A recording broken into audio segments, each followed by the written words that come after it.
I think it's recording, but... Hello? All right. This is an example of a memoir.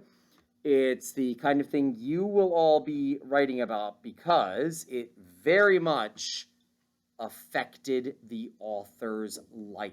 This is something that happened in the author's life, and things would not have been the same in his life if this had not happened.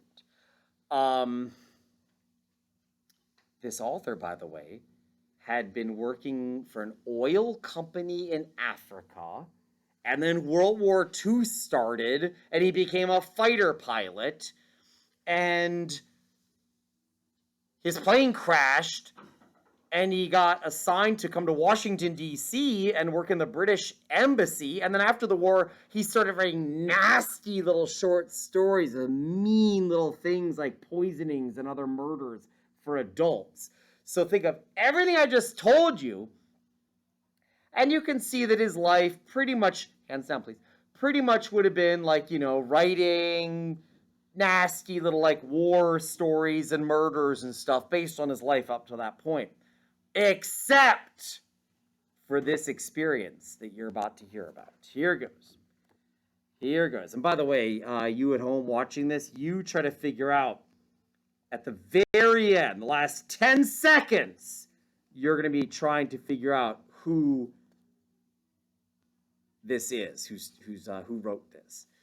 And I'll give you all a chance to raise hands.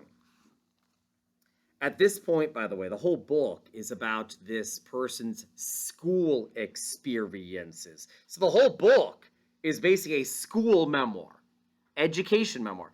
And now this one little chapter of it is going to be the kind of thing you'll be writing. It's about 5 paragraphs long. Affected the rest of his life. Do you see how I keep doing this with my hand to demonstrate? It could have been this. But this happened. Oh.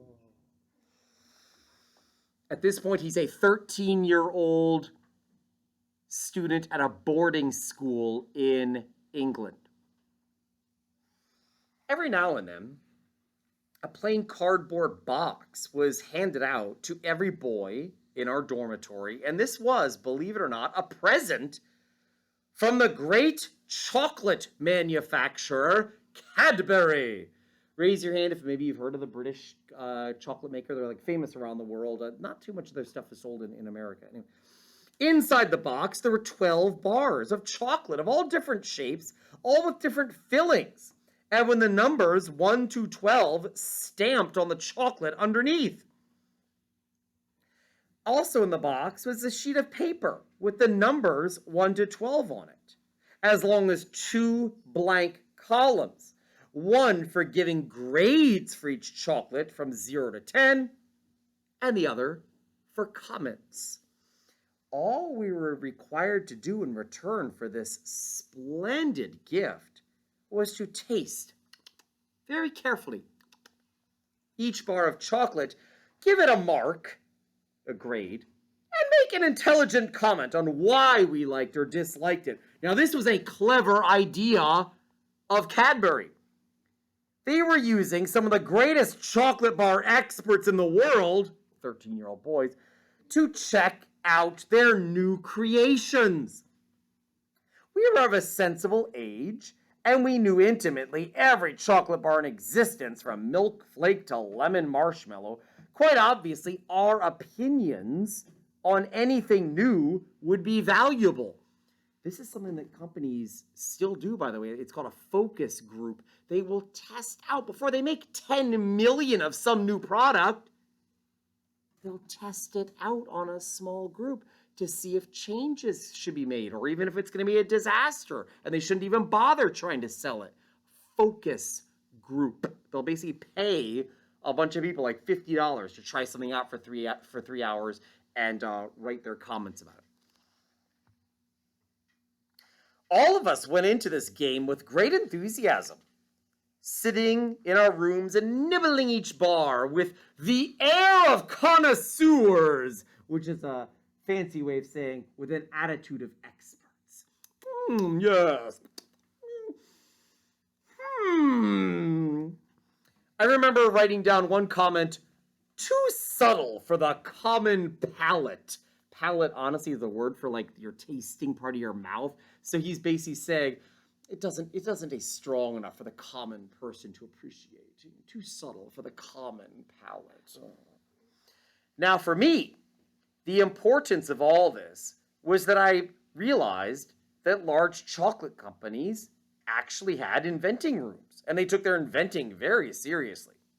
I used to picture, at the age of 13, a long white room, like a laboratory, with pots of chocolate and all sorts of delicious fillings bubbling away on stoves.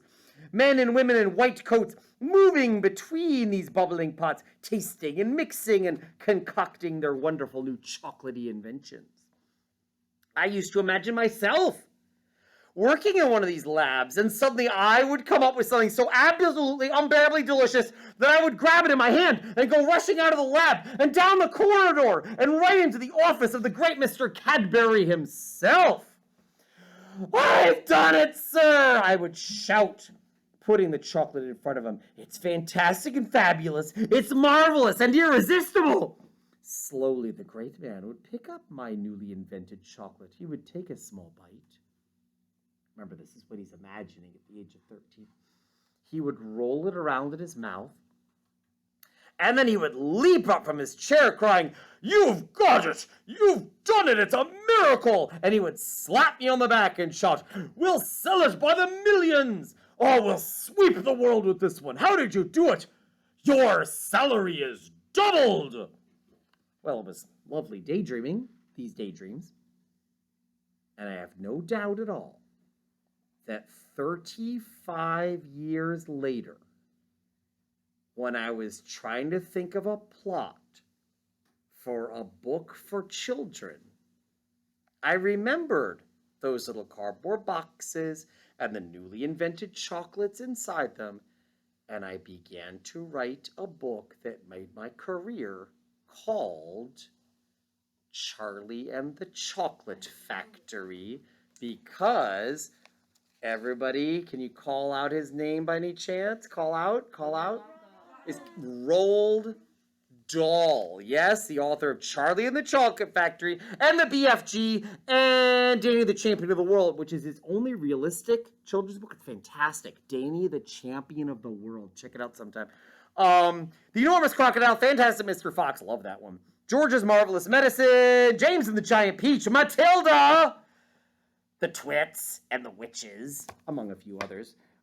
Yes, Roald Dahl would have been a pretty successful author of nasty little adult short stories and published in magazines and stuff about murders and revenge, except that he remembered the chocolate inventing experiences of his childhood, and that's what got him started on Charlie and the Chocolate Factory. So isn't that a good example for the kind of memoir you'll be doing? Pretty specific, interesting with elaboration. That means those cool details that made it interesting to read. And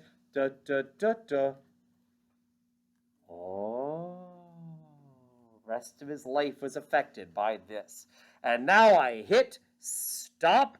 Hope you enjoyed that at home. Hey, were you paying attention? Get back here. Yeah, you better pay good attention. I'm watching you. Always watching you.